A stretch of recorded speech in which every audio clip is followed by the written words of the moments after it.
Hey,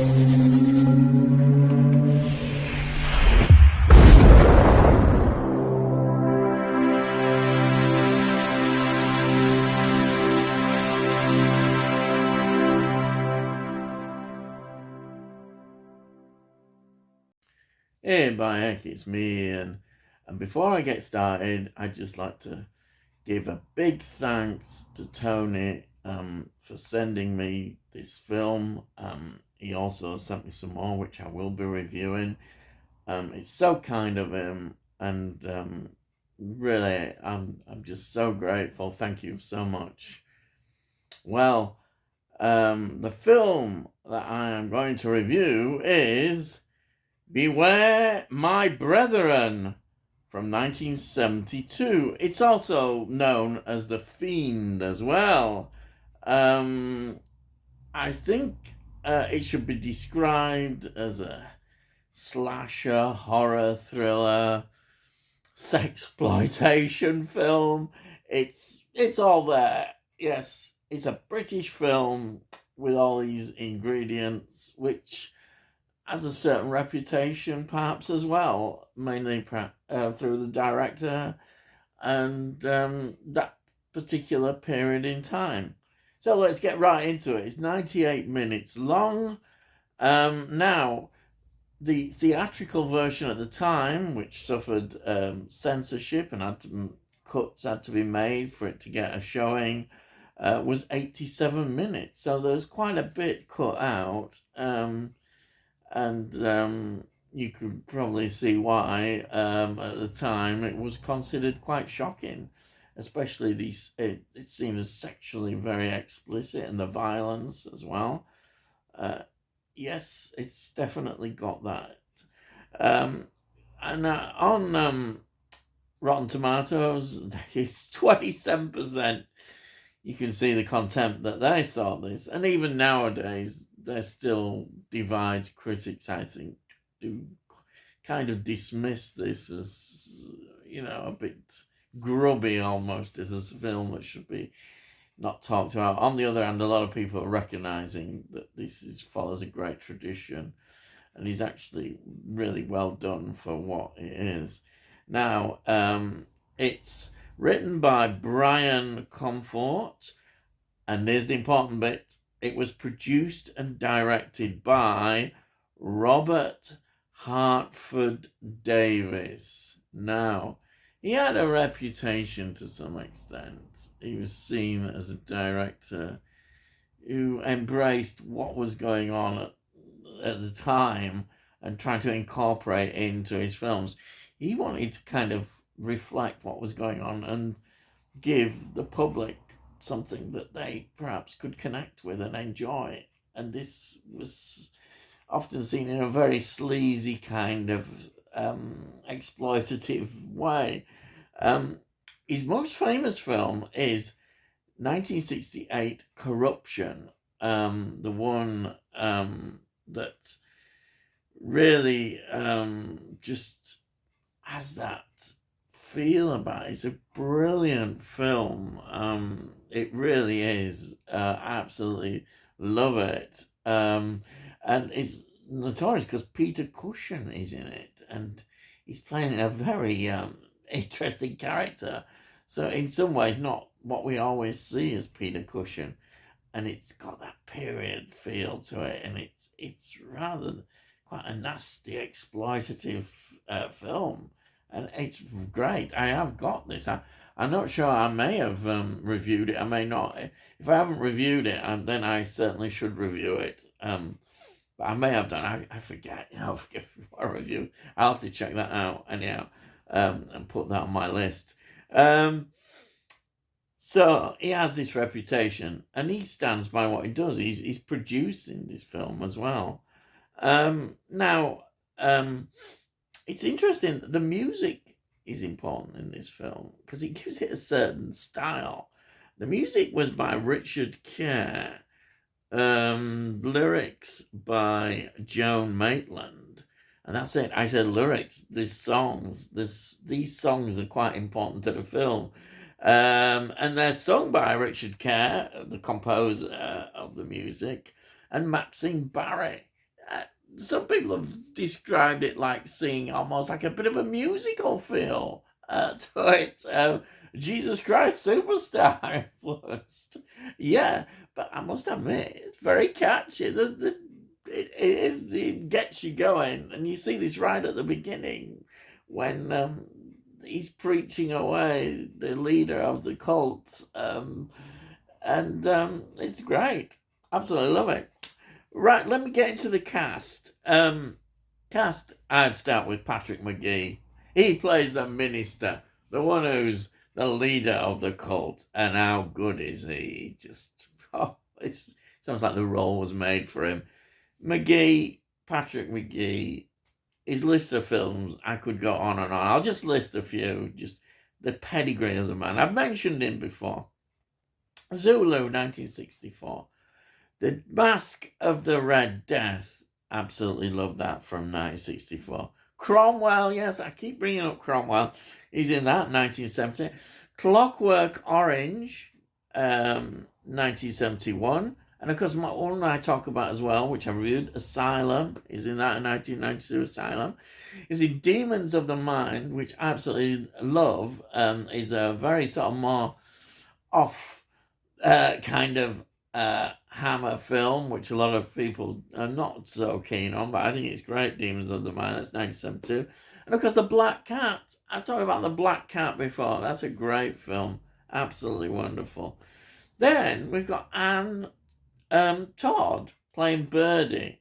This is a very sort of interesting, strange role in the film. Very interesting. Now she goes right back to the 1930s. So she's one of these actresses which was happening at that period.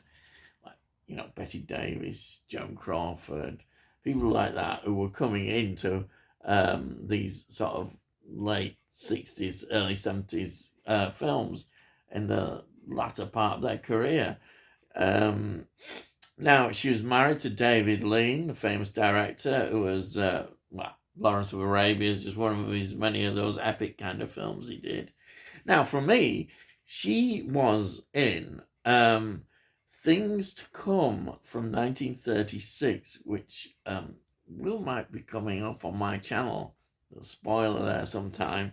It is a British sci-fi film, and it is so influential, and it's 1936, based on H.G. Wells's book of The Shape of Things to Come, and the screenplay was by H.G. Wells. Yes, fantastic.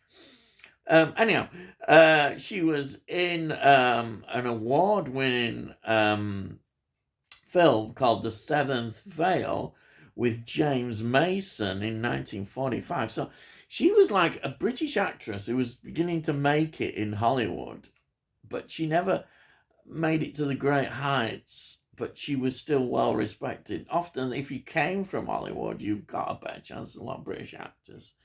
And she is also in a Hammer film, a Hammer thriller, with Christopher Lee in The Taste of Fear, 1961. So we've got a Hammer connection. Then we've got Tony Bagley playing Kenny. Now, Kenny is an important part in this film. He's the creepy... Well, he's the killer because we soon get to know that in the film, and he plays this role really well. He was in Get Carter, 1971. He's in quite a few films. One that I mentioned a lot and reviewed is Assault, 1971, and he was in When a Stranger Calls from 1979. She's quite an important film. Then we've got Susanna Lee playing Paddy. She was in a Hammer film connection, Lust for a Vampire. Yes, 1971. And then, another maybe not quite as big a role, we've got Percy Herbert as the commissioner. You've got Percy Herbert, he's been popping up recently in my reviews.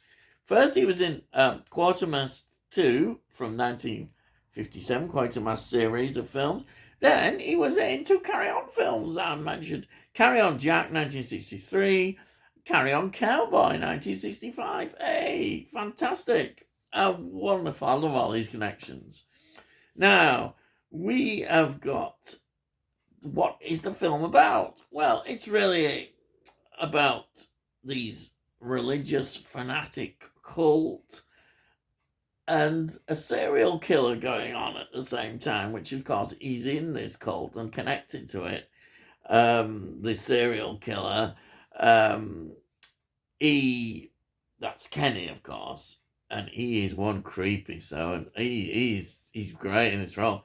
He is really creepy, awful serial killer, and we get inside the mind. In fact, you get reminded of things like Peeping Tom. Yes, going back to that, and Psycho. This is the sort of influence on this, and it's how basically the religious cult, it's hold over everybody, and he plays this so well. He's a swimming pool attendant and security guard, and he lives with his mother, Birdie, and that relationship is absolutely fascinating. And that's Ann Todd playing the role.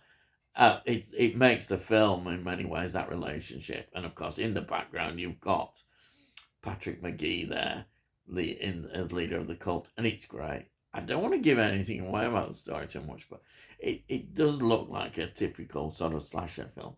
But there's a lot more underneath. And of course, he uses it, this director, and really brings out the sexploitation part of the film. It's very evident there when you're watching it. It's a great film. It fits well into the history of all these kind of films. And, it's a British film as well. And I love it. I just saw it and think, this is great. I don't think it is to everybody's cup of tea. But I think now it's getting appreciated a lot more. And quite rightly so. And it's well, if you've not seen it, prepare yourself. It's got that feel. I love films that really show their period. So even in the music, the period, the locations we see, it's fantastic just seeing it, and the fashion, the way people dress, the interiors, everything. I love it. You just see that. It's a nostalgia trip for that period. It's a great British film, but not everybody will agree with that. It's not one that, I say, it suffered a lot of cuts, but now it's been restored. In 2018, Vinegar Syndrome released it in its full glory. And of course, this one is the 2022, last year's release, and on 88 films. This is it. Slipcover. It is a fantastic release, some great extras, and Kim Newman does the notes in the booklet as well. Brilliant film, absolutely superb edition, and highly recommended, really is. And that's it, really. Yeah, thank you, Tony. I'm so overwhelmed and pleased by this film. Thank you so much. And if you're new to the channel, please subscribe. And we'll let you know when I produce these videos, and just check out some of the others on the playlists and what have you. You can see what I do on lots of different things, horror, sci-fi, TV series, films, bit of this, bit of that, anything really. If you like this, please give it a like, and it helps with algorithms, and it all costs note, and hopefully more people might try my videos and maybe enjoy them. I don't know. We'll see. And if you've got any comments, please put those comments down. I always love to read your comments. Anyhow, as I say, that's it. And all I've got to say is, I'll see thee again.